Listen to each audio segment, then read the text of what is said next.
يا مساء الخير وصباح الخير على حسب التوقيت اللي انت بتشوف فيه الفيديو. استكمالا لسلسلة فيديوهات الشاشات الاندرويد.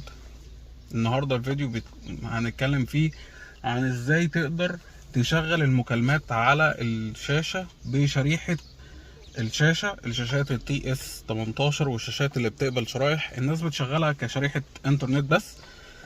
النهاردة هنشرح ازاي تقدر تستقبل عليها مكالمات وتشتغل كأنك معاك تليفون على الشاشة.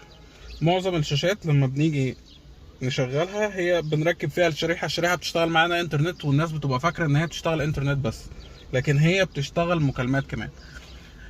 فخلينا ندخل على التفاصيل بشكل سريع. استأذنك لو اول مرة تتفرج على الفيديو يا ريت تعمل اشتراك للقناة لو انت مش مشترك، ولو الفيديو عجبك ما تنساش تعمل لايك للفيديو. التجربة معانا احنا دلوقتي معانا الشاشة التي اس 18 دي، انا مركب فيها الشريحة بتاعتي وهعمل عليها مكالمة حالا دلوقتي.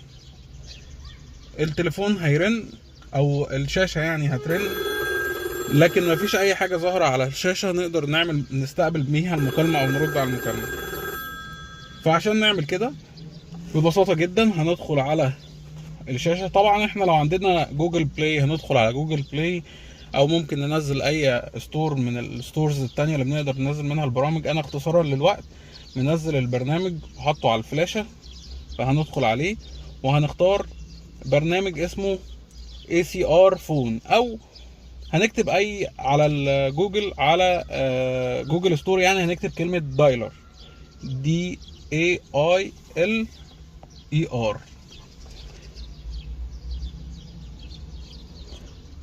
هنلاقي البرنامج اللي بينزل لنا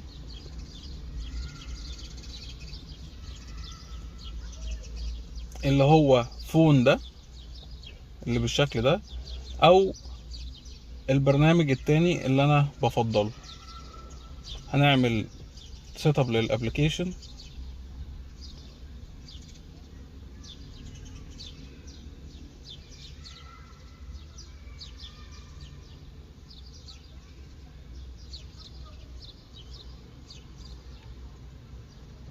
هو كده خلاص نزل.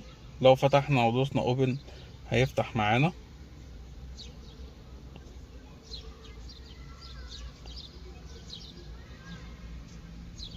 وبكده بقى عندنا برنامج نقدر منه نعمل مكالمات.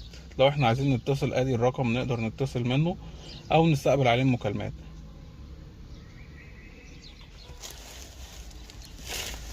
بعد ما نزلنا البرنامج بقى انا هتصل دلوقتي من الموبايل على الشاشة علشان نشوف المكالمة.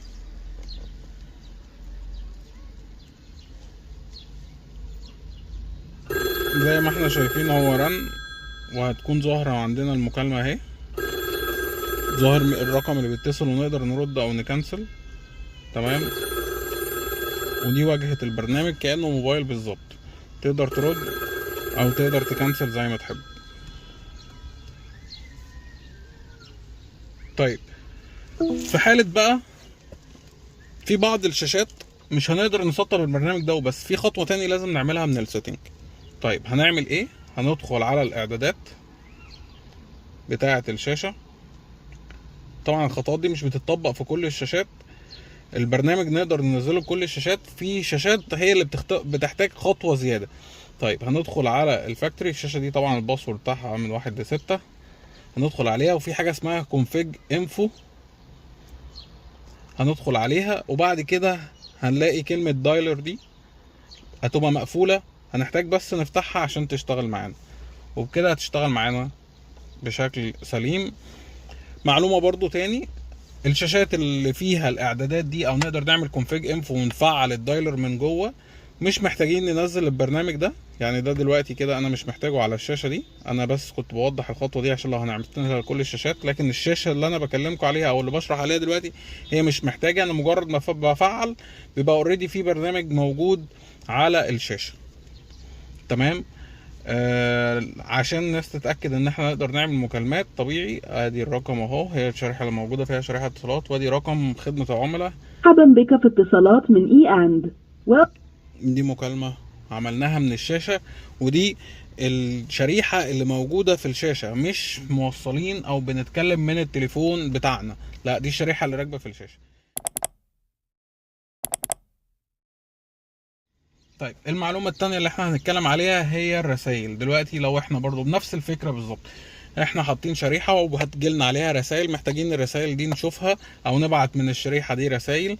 هننزل برنامج، بس بدل البرنامج الخاص بالمكالمات هننزل البرنامج الخاص بالرسائل عن طريق، هو ده الخاص بجوجل.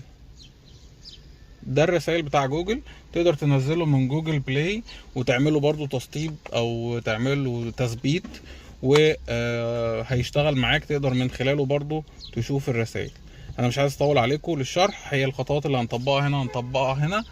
اتمنى يكون الفيديو عجبكم، ولو الفيديو عجبك ما تنساش تعمل لايك للفيديو، ولو اول مره تتفرج عليا يا ريت تعمل اشتراك للقناه، ولو انت عامل اشتراك يا ريت تتاكد انك عامل مفعل الجرس عشان يجيلك الفيديوهات الجديده اللي هعملها ان شاء الله.